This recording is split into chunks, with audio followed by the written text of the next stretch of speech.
എന്താണ് രാമായണത്തിന്റെ മഹത്വം എന്ന ചോദ്യത്തിന് ലോകത്തിലെ ഏറ്റവും വലിയ വേദാന്ത ദർശനം പറഞ്ഞ കൃതിയാണ് രാമായണം എന്നാണ് വാഴ്ത്തപ്പെടുന്നത്.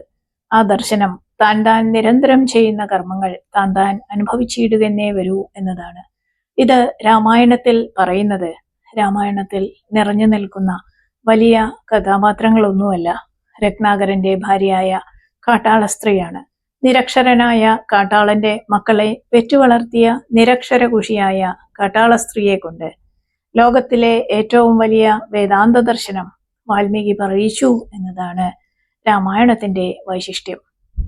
സപ്തർഷികളുടെ കൈവശമുള്ള സ്വത്തുക്കൾ തട്ടിയെടുക്കാൻ ചെന്ന രത്നാകരൻ എന്ന കാട്ടാളനെ കണ്ടപ്പോ ദീർഘദർശികളായ സന്യാസിമാർക്ക് ഇവന്റെ ബുദ്ധി ശരിയായ രീതിയിൽ വഴിതിരിച്ചു വിട്ടാൽ തങ്ങളെ കൊണ്ട് ഈ ലോകത്തിന് ചെയ്യാൻ കഴിയാത്തത് ഈ കാട്ടാളന് ചെയ്യാൻ കഴിയും എന്ന് മനസ്സിലായി.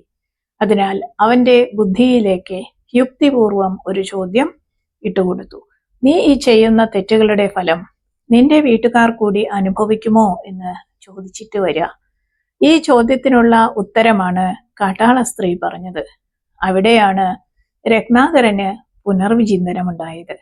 കാട്ടാളനിൽ നിന്ന് സന്യാസിയിലേക്കുള്ള പരിണാമം ഇവിടെയാണ് തുടങ്ങുന്നത്.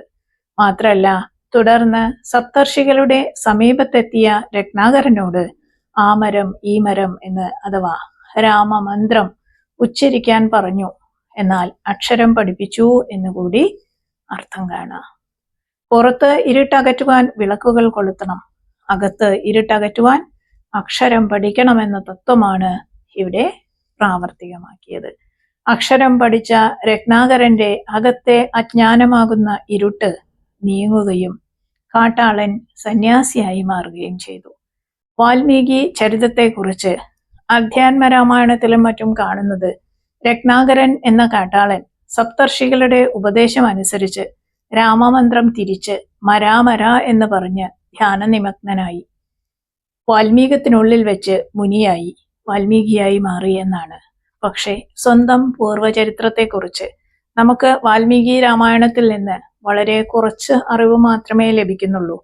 പ്രജേതസോഹം ദശമപുത്രോ, ഞാൻ പ്രജേതസിന്റെ 10ാമത്തെ പുത്രനാണ് എന്ന് വാൽമീകി തന്നെ പറയുന്നുണ്ട്.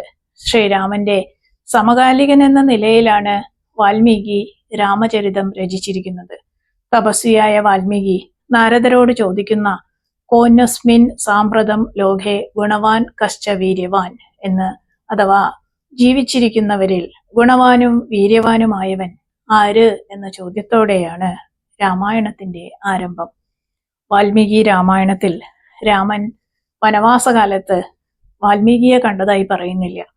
അധ്യാത്മരാമായണത്തിലാണ് വനവാസകാലത്ത് രാമനും സീതയും ഉൾപ്പെടെ വാൽമീകിയുടെ ആതിഥ്യം സ്വീകരിച്ച് താമസിക്കുന്നതിനെ കുറിച്ച് പറയുന്നത്. വാൽമീകി രാമായണത്തിൽ വാൽമീകിയെക്കുറിച്ചുള്ള പരാമർശം വരുന്നത് ഉത്തരകാണ്ഡത്തിലാണ്. സീതയെ ഉപേക്ഷിക്കാൻ തീർച്ചയാക്കിയ ശ്രീരാമൻ ലക്ഷ്മണനെ വിളിച്ച് സീതയെ ഗംഗാനദിക്കക്കരെ തമസാ നദിയുടെ തീരത്തുള്ള വാൽമീകിയുടെ ആശ്രമത്തിന് സമീപം കൊണ്ടുവിടുക എന്ന് പറയുന്നു. വാൽമീകി സീതയെ തന്റെ ആശ്രമത്തിലേക്ക് സ്വാഗതം ചെയ്യുന്നത് തന്നെ ജനകനന്ദിനിയും ദശരഥസ്നുഷയും രാമമഹിഷിയുമായ അല്ലയോ പതിവ്രതേ ഭവതിക്കു സ്വാഗതം എന്നാണ്. രാമന് വാൽമീകിയോടുള്ള കടപ്പാട് കുറച്ചൊന്നുമല്ല. രാമൻ ഉപേക്ഷിച്ച സീതയെ പരിപാലിക്കുന്നതും പുത്രന്മാരെ വളർത്തുന്നതും രാമചരിത്രം അനശ്വരമാക്കുന്നതും വാൽമീകിയാണ്. നൈമിഷാരണ്യത്തിൽ ശ്രീരാമൻ അശ്വമേധയാഗം നടത്തുമ്പോൾ കുശലവന്മാരോടുകൂടി വാൽമീകി അവിടെ എത്തി താൻ രചിച്ചു പഠിപ്പിച്ച രാമചരിതം ഋഷിവാടങ്ങളിലും രാമഭവനങ്ങളിലും തെരുവോരങ്ങളിലും കീർത്തിക്കാൻ നിയോഗിക്കുന്നു.